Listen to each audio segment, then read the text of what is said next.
On Triple J, that's the sounds of Outwood, 5-piece out of New York City. A very funky song called It's For You, taken from their album Let Us Never Speak of It Again, here on Triple J. It's 22 minutes away from 12 on a Saturday morning, and at the moment, indeed for the last week and a half or so, Melbourne audiences have been feasting their eyes and ears all over the biggest short film competition in Australia. It is the St Kilda Film Festival.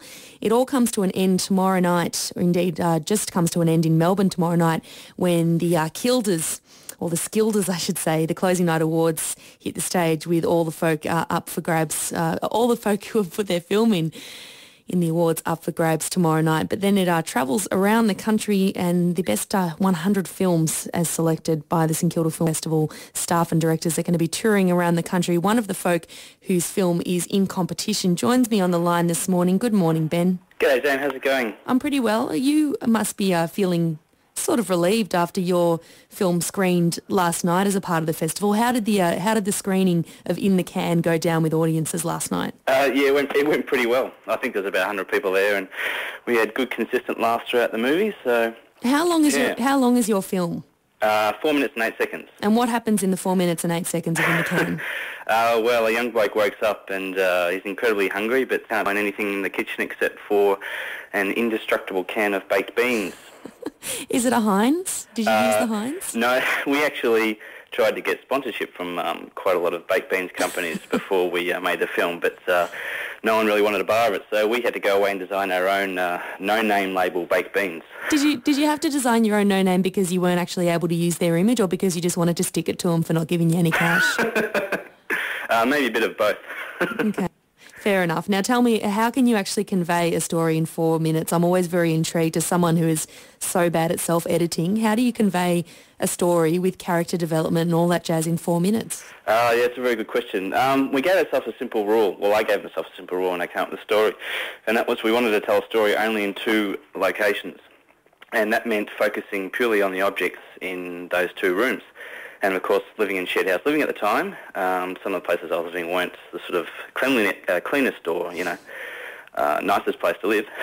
So, we just focused on those objects and thought about what were the primal sort of drives that a character might have to tell a story, something to give it a real kick. So if you, for example, hunger, it's like, it's a pretty primal drive, so we thought that's a great way to give a character motivation, and we thought about what objects you'd find in a sort of an old kitchen that was pretty dingy, and a can of old and dusty baked beans seemed fairly appropriate. Was it autobiographical, Ben? Yeah, a lot of people ask me that, and a lot of people make assumptions about how I live too as a result.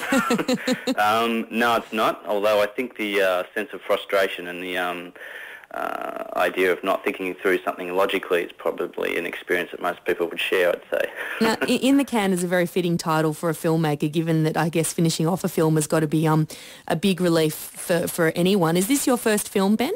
It's the first film. Well, first of all, I didn't direct, but I wrote and produced. But it is the first film that was from one of my scripts, and it feels fantastic actually. When something goes from text to on the screen, it's just an amazing feeling. It's a real buzz. And having it selected as part of the competition of the St Kilda Film Festival, has that kind of motivated you to go forth and make more short films, or indeed make a feature or do television? What do you sort of see as being next? Yeah, definitely. I think the festival screenings, and particularly the St Kilda Film Festival, because there have been so many great films there, that's definitely a real motivation to keep making stuff.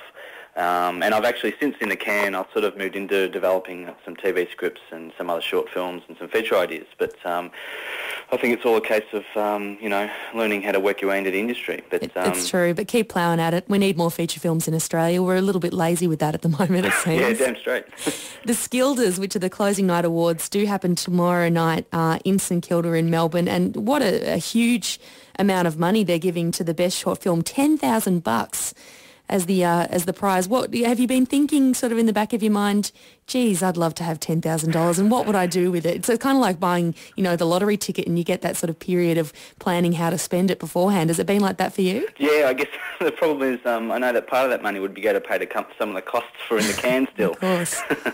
But definitely that's the sort of money that you put towards another short film, I think. Fantastic. They do happen tomorrow night in Melbourne at the Palais Theatre, and then, as I said, the St Kilda Film Festival, the top 100 films of the festival do tour nationally as a part of the festival, going to Hobart, Canberra, Brisbane, Perth, Sydney and Adelaide through June and July. Thanks heaps, Ben, and good luck tomorrow night. Thanks, Sam. Cheers. Good on you, mate.